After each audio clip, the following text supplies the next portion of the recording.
अभिमन्यु के पुत्र राजा परीक्षित थे। राजा परीक्षित के बाद उनके लड़के जन्मेजय राजा बने। एक दिन जन्मेजय वेदव्यास जी के पास बैठे थे। बातों ही बातों में जन्मेजय ने कुछ नाराजगी से वेदव्यास जी से कहा कि जहां आप समर्थ थे, भगवान श्री कृष्ण थे, भीष्म पितामह, गुरु द्रोणाचार्य, कुलगुरु कृपाचार्य जी, धर्मराज युधिष्ठिर जैसे महान लोग उपस्थित थे, फिर भी आप महाभारत के युद्ध को होने से नहीं रोक पाए और देखते देखते अपार जन धन की हानि हो गई। यदि मैं उस समय रहा होता तो अपने पुरुषार्थ से इस विनाश को होने से बचा लेता। अहंकार से भरे जन्मेजय के शब्द सुनकर भी व्यास जी शांत रहे। उन्होंने कहा, पुत्र, अपने पूर्वजों की क्षमता पर शंका न करो। यह विधि द्वारा निश्चित था, जो बदला नहीं जा सकता था। यदि ऐसा हो सकता तो श्री कृष्ण में ही इतनी सामर्थ्य थी कि वे युद्ध को रोक सकते थे। जन्मेजय अपनी बात पर अड़ा रहा और बोला, मैं इस सिद्धांत को नहीं मानता। आप तो भविष्य वक्ता है, मेरे जीवन की होने वाली किसी होनी को बताइए, मैं उसे रोककर प्रमाणित कर दूंगा कि विधि का विधान निश्चित नहीं होता। व्यास जी ने कहा, पुत्र, यदि तू यही चाहता है तो सुन। कुछ वर्ष बाद तू काले घोड़े पर बैठकर शिकार करने जाएगा। दक्षिण दिशा में समुद्र तट पर पहुंचेगा। वहां तुम्हें एक सुंदर स्त्री मिलेगी, जिसे तू महलों में लाएगा और उससे विवाह करेगा। मैं तुमको मना करूंगा कि ये सब मत करना, लेकिन फिर भी तुम यह सब करोगे। इसके बाद उस लड़की के कहने पर तू एक यज्ञ करेगा। मैं तुमको आज ही चेता रहा हूँ कि उस यज्ञ को तुम वृद्ध ब्राह्मणों से कराना, लेकिन वह यज्ञ तुम युवा ब्राह्मणों से कराओगे। और जन्मेजय ने हंसते हुए व्यास जी की बात काटते हुए कहा कि मैं आज के बाद काले घोड़े पर ही नहीं बैठूंगा, तो ये सब घटनाएं घटित ही नहीं होगी।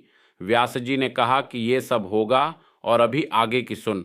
उस यज्ञ में एक ऐसी घटना घटित होगी कि तुम उस रानी के कहने पर उन युवा ब्राह्मणों को प्राण दंड दोगे, जिससे तुझे ब्रह्म हत्या का पाप लगेगा और तुझे कुष्ठ रोग होगा, और वही तेरी मृत्यु का कारण बनेगा। इस घटनाक्रम को रोक सको तो रोक लो। वेद व्यास जी की बात सुनकर जन्मेजय ने एहतियातवश शिकार पर जाना ही छोड़ दिया, परंतु जब होनी का समय आया तो उसे शिकार पर जाने की बलवती इच्छा हुई। उसने सोचा कि काला घोड़ा नहीं लूँगा, पर उस दिन उसे अस्तबल में काला घोड़ा ही मिला। तब उसने सोचा कि मैं दक्षिण दिशा में नहीं जाऊंगा, परंतु घोड़ा अनियंत्रित होकर दक्षिण दिशा की ओर गया और समुद्र तट पर पहुंचा। वहां पर उसने एक सुंदर स्त्री को देखा और उस पर मोहित हुआ। जन्मेजय ने सोचा कि इसे लेकर महल में तो जाऊंगा, लेकिन शादी नहीं करूंगा, परंतु उसे महलों में लाने के बाद उसके प्यार में पड़कर उससे विवाह भी कर लिया। फिर रानी के कहने से जन्मेजय द्वारा यज्ञ भी किया गया। उस यज्ञ में युवा ब्राह्मण ही रखे गए। किसी बात पर युवा ब्राह्मण रानी पर हंसने लगे। रानी क्रोधित हो गई और रानी के कहने पर राजा जन्मेजय ने उन्हें प्राण दंड की सजा दे दी। फलस्वरूप उसे कोढ़ हो गया। अब जन्मेजय घबरा गया और तुरंत व्यास जी के पास पहुंचा और उनसे जीवन बचाने के लिए प्रार्थना करने लगा। वेद व्यास जी ने कहा कि एक अंतिम अवसर तेरे प्राण बचाने का और देता हूँ। मैं तुझे महाभारत में हुई घटना का श्रवण कराऊंगा, जिसे तुझे श्रद्धा एवं विश्वास के साथ सुनना है। इससे तेरा कोढ़ मिटता जाएगा, परंतु यदि किसी भी प्रसंग पर तूने अविश्वास किया तो मैं महाभारत का प्रसंग रोक दूंगा और फिर मैं भी तेरा जीवन नहीं बचा पाऊंगा। याद रखना, अब तेरे पास यह अंतिम अवसर है।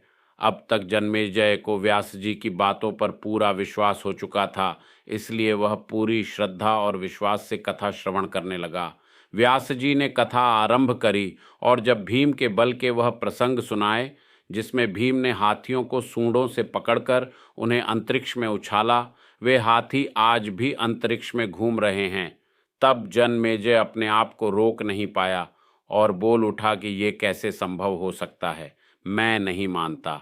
व्यास जी ने महाभारत का प्रसंग रोक दिया और कहा कि पुत्र, मैंने तुझे कितना समझाया कि अविश्वास मत करना, परंतु तुम अपने स्वभाव को नियंत्रित नहीं कर पाए, क्योंकि यह होनी द्वारा निश्चित था।